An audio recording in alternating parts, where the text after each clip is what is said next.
Goals are important for a genuinely success-oriented person. Without them you're just playing around. The difference between a goal-directed individual and someone without goals is like a Wimbledon champion and a kid batting a tennis ball around on a court with no net, no opponent to bring out the best in him and no way of keeping score. Despite everything written about the importance of goal setting, very few people put it into practice. It's always amazed me how the average person devotes more thought and effort to planning his or her vacation than to planning his or her life. Goals represent a challenge in its most positive form. Leaders have their personal goals as well as those of their organization clearly in focus. One of the principal responsibilities of leadership is defining goals for the vast majority of people who aren't able to do it for themselves. Over the years I've developed some ideas about effective goal setting and I'd like to share those with you. I also want to point out some traps of goal-directed behavior that aren't usually talked about but certainly ought to be. When I was a kid I used to dream what it would be like to buy a ticket on a train and just go someplace. I didn't think about where I'd be going or how long it would take to get there. I just loved the idea of getting on the train and letting it take me somewhere. I guess there's still something appealing about that idea, but it's not the way you should live your life as a mature human being. When you grow up you buy a ticket on a train or a plane because you want to go someplace and you know exactly where you're going. You might have to change planes. In a different city your flight might be cancelled. You might have to switch to another flight. You might not feel like talking to the person seated next to you, but you will persist. You know where you're headed and you're quite determined to get there. That's goal-directed behavior in its simplest form. There are short-term goals and long-term goals. Sometimes you're flying across the country, other times you're just walking down to the corner grocery store. Long-term goals are the equivalent of a major journey. When you reach the point where you've achieved your long-term goals, your life will be fundamentally changed, and the process of getting to that point will transform you into a stronger, wiser and higher performing person. How can you identify your long-term goals? On a sheet of paper or in a notebook write these 5 questions. 1. What do I want to do? 2. Who do I want to be? 3. What do I want to see? 4. What do I want to have? 5. Where do I want to go? Under each of these categories write down several possible long-term goals. Be very relaxed about this. Just allow your mind to flow and come up with 3 to 6 ideas for each category. Don't worry about a lot of detail at this point and don't spend too much time describing a particular goal. For example, refer to category 1. Suppose you want to write a book about the history of your family going back to the arrival of your great-grandparents in the US. Just quickly jot down family history. Then it occurs to you that you've always wanted to see the pyramids in Egypt, so you write pyramids. Keep writing down ideas as long as the list of categories continues to inspire you. You'll probably be surprised at some of the things that turn up. You might have kept a great many desires and aspirations hidden in the back of your mind, but the opportunity to write them down will move them to the forefront of your consciousness. That's one of the benefits of this technique. When you're satisfied with your list of long-term goals, read through the list once again. Then beside each item write the number of years that you believe it will take you to achieve that particular goal. It's best to round off the numbers into 1 year, 3 year, 5 year and 10 year time frames. For example, you might estimate that it will take you 10 years to research and write a book on your family history, but you'll need only 5 years to reach a position where you can take a trip to the pyramids. Create a time frame like this for every one of your long-term goals. When you're finished entering your time frames, there should be a fairly balanced distribution for all your goals. If there are many 3-year objectives but only a few in the 10 in your category, maybe you need to think more about what you want your life to add up to, what kind of life you want to build over the long run. But if there's a preponderance of 10-year goals in relatively few of the shorter-term variety, this might be an indication that you tend to put things off. Keep working on your list, adding and subtracting goals with various time frames until you've created a more or less even distribution. Now comes the challenging and interesting part. So far you've just been adding things to the list. Now you're going to start asking yourself what's important compared to what might just be fun. Choose 4 goals from each of the 4 time frames: 1 year, 3 year, 5 year and 10 year. You now have 16 separate goals. So far you've only referred to them in shorthand. fashion, but now you're going to start seeing them very clearly in your mind's eye. You're going to see each goal just as if it were being realized this very minute, and you're going to write down a detailed description of exactly what you see. Do you intend to open a handmade furniture store in 3 years? What will the store look like from the street? Will there be gold leaf lettering on the windows, or will there be a sign hanging over the door instead? How many square feet will the store contain? Will there be a showroom area for the furniture in front and a workspace in the back, or will the furniture be built at a different location? Do you intend to have any employees, or will you run the business entirely by yourself? Think of all the questions that need to be answered to see your goal with absolute clarity, and then write the information down. That written record will become one of your most important personal possessions. But that's not all. Any goal is a powerful motivator only if there's a powerful reason behind it. Why do you want to achieve your goals? Why do you want to own a handmade furniture store, a private airplane, or a newspaper in a small town in Vermont? Why do you want to compete in a triathlon, visit the Australian outback, or be the first woman in your family to earn a PhD? Write down your reasons for wanting each goal in the same degree of detail that you used to write your descriptions. If you can't find a clear and convincing reason for each of your 16 goals, do some serious re-evaluating. You might have more whims or pipe dreams than real goals, and now is the right time to make that discovery. Keep working on your list until you have 16. Envision strongly motivating long-term goals at regular intervals. Review what you've written and keep careful track of your progress toward these objectives. Above all, persevere. Goal setting is a very important first step, but goal achievement is a continuous, lifelong process. That's what makes it so challenging. That's also why it's so extremely rewarding to finally attain your long-term goals. At 25, shortly after meeting my mentor Earl Shaw, I had a day called Do Not Kid Myself Anim Day. I didn't want to be disillusioned anymore. I finally decided that the cross-finger theory was not going to get me what I wanted. It wasn't where the treasure lies. I was going to have to make sure which way I was headed. Then with Mr. Shu's help, I found a few reading disciplines, a few disciplines of mind, and a few disciplines of activity. When exercised, can make all the difference in the world as to where you will arrive. But it just took a few changes. Sometimes we get the idea that we're doing 10% and there's 90% more that we need to make their difference for our fortune. But probably the opposite is true. We're doing enough things to have bought and shared in the good life, and maybe all we need is that extra 5 or 10% of intellectual change, activity change, refinement of discipline, refinement of thought. All we need is the ideas to make those simple changes, and the equity starts gathering in 1 year, 3 years, 5 years, or 10 years. But now is the time to fix the next 10 years. You may have to come to grips with reality and with truth. That's what was good for me when I met Mr. Ch. I was 25 years old. He was 44 years old. He brought me a wealth of experience, and he started asking me the tough questions. Big question, he said: are you reading the books that are going to take you where you want to go in the next 5 years? Excellent question. To get to where you want to be in the next 5 years, you are either reading the right books or you're not. You're either engaged in the disciplines or you're not. But here's what we don't want to engage in: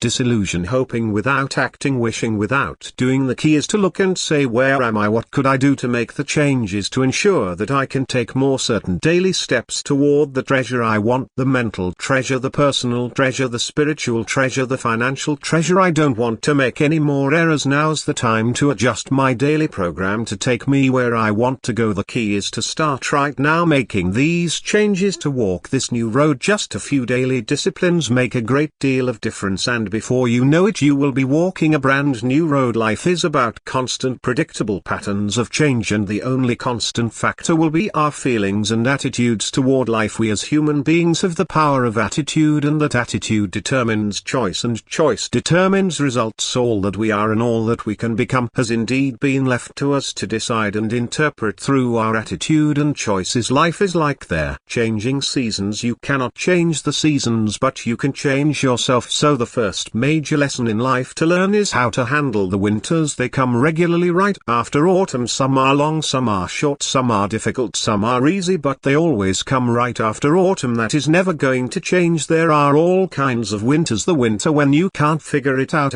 the winter when everything seems to go. There are economic winters, social winters and personal winters. Wintertime can bring disappointment, and disappointment is common to all of us, so you must learn how to handle the winters. You must learn how to handle difficulty. It always comes after opportunity. That is never going to change. The big question is what to do about winters. You can't get rid of January simply by tearing it off the calendar, but here is what you can do. You can get stronger, you can get wiser, you can get better. Remember that trio of words: stronger, wiser, better. The winters won't change, but you can. Before I understood this, I used to wish for summer when it was winter. When things were difficult, I wished they were easy. I didn't know any better. Then my mentor Earl Shah gave me the answer from a part of his unique philosophy when he said, don't wish it were easier, wish you were better. Don't wish for fewer problems, wish for more skills. Don't wish for less challenge, wish for more wisdom. If you change yourself, you can change your life.